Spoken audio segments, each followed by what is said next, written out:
안녕하십니까. 2월 3일 목요일 더빙뉴스 제이입니다. 첫 번째 뉴스입니다. 2016년 11,899곳에 달했던 국내 주유소가 지난해 말 기준 11,142곳으로 최근 5년 새 757곳이 문을 닫은 것으로 조사되었습니다. 반면 같은 기간 알뜰 주유소는 108곳이 늘어 민간의 빈자리를 알뜰 주유소가 치고 들어가는 모양새입니다. 이러한 배경에는 정부의 지원 사업이 있는데요. 공기업인 석유공사는 여러 정유업체로부터 입찰을 받아 싼 가격의 기름을 대량 구매한 뒤 마진을 거의 붙이지 않고 알뜰 주유소에 공급하고 있습니다. 덕분에 알뜰 주유소는 일반 주유소들보다 리터당 100원 이상 저렴한 가격의 물량을 판매하고 있습니다. 정부는 소비자 가격을 안정시키기 위해 불가피한 조치라고 하지만 주유소 업계에서는 정부가 시장에 노골적으로 개입해 일반 주유업자를 벼랑 끝으로 몰고 있다는 불만이 나오고 있습니다. 두 번째 뉴스입니다. 이전 뉴스에서 정부의 가격 개입에 관한 이야기가 비단 주유소에서만 들리는 것 같지는 않습니다. 지난 2일 NH투자증권, 하나금융투자, 메리츠증권 등 증권사 3곳이 제시한 한전의 올해 영업손실 전망치 평균은 10조 3,951억 원입니다. 한전의 천문학적 손실이 예상되는 이유는 연료비 급등으로 전력 구입 비용이 급등한 데다 정부가 전기 요금 인상을 대선 이후로 미룬 것에 따른 것으로 평가되고 있습니다. 사실상 현금 흐름이 막힌 한전은 지난 1월에만 2조 3,600억 원의 공사채를 발행하였습니다. 유승훈 서울과기대 교수는 지난해 전기료를 최소 킬로와트시당 5원은 올렸어야 했다며 대선이 끝난 4월부터 전기료를 올린다고 해도 대규모 적자를 막기는 역부족이라고 진단했습니다. 세 번째 뉴스입니다. 2일 OTT 콘텐츠 집계 사이트인 플릭스페트롤에 따르면 지금 우리 학교는이 넷플릭스가 서비스되는 54개국에서 TV 프로그램 부문 1위를 차지했습니다. 세계 종합 순위에서도 지난달 29일부터 선두를 지키고 있습니다.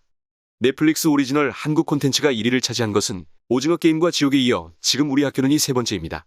또한 K좀비물로는 킹덤에 이어 두 번째입니다. 네 번째 뉴스입니다. 한정판 운동화로 100%에서 많게는 2000%까지 고수익을 얻을 수 있다는 스니커 테크에 열광하는 이들이 늘고 있습니다. 한정판 운동화 한 켤레를 사기 위해 백화점 매장 문이 열리자마자 몸을 날리며 뛰어가는 오플런 질주는 물론이고 매장 앞에 텐트를 치고 노숙까지 하는 현상이 빚어지고 있습니다. 시장이 달아오르면서 최근엔 국내 유통 대기업들도 운동화 리셀 시장에 앞다퉈 뛰어들고 있습니다. 한정판 운동화 가격이 치솟는 건 젊은 층이 가장 손쉬운 재테크 대상으로 보기 때문인 것으로 알려져 있습니다. 실제로 주식 계좌나 경제 지식이 없어도 쉽게 사고팔 수 있는 부분 때문에 20대의 주식이라고도 불린다고 합니다. 글로벌 리서치 전문 기업 코엔앤코에 따르면 전 세계 스니커즈 리셀 시장은 매년 약 20%씩 성장하고 있고 2030년엔 35조 원 규모에 이를 것으로 내다봤습니다. 마지막 뉴스입니다. 아세안 10개국과 한국, 중국, 일본, 호주, 뉴질랜드 등 15개국이 참여하는 다자간 자유무역협정인 영내 포괄적 경제 동반자 협정이 지난 1일 발효되었습니다. 이에 따라 한국은 일본과 처음으로 FTA를 맺는 효과가 생겼습니다.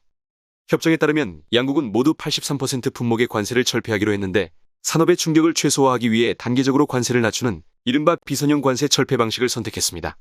이에 따라 일본의 수산물 수입 금지 철폐 요구는 더욱 거세질 것으로 관측되고 있습니다. 마스노 히로카즈 관방장관은 1일 정례 기자회견에서 일본산 식품 수입 규제 철폐는 가장 중요한 과제라며 한국의 수입 규제 조기 철폐를 계속 강하게 요구하겠다고 밝혔습니다. 참고로 RCEP에 참여하고 있는 국가들의 무역 규모와 국내 총생산, 인구 모두 전 세계의 30%에 달하고 있습니다. 다음은 오늘의 채용 공고입니다.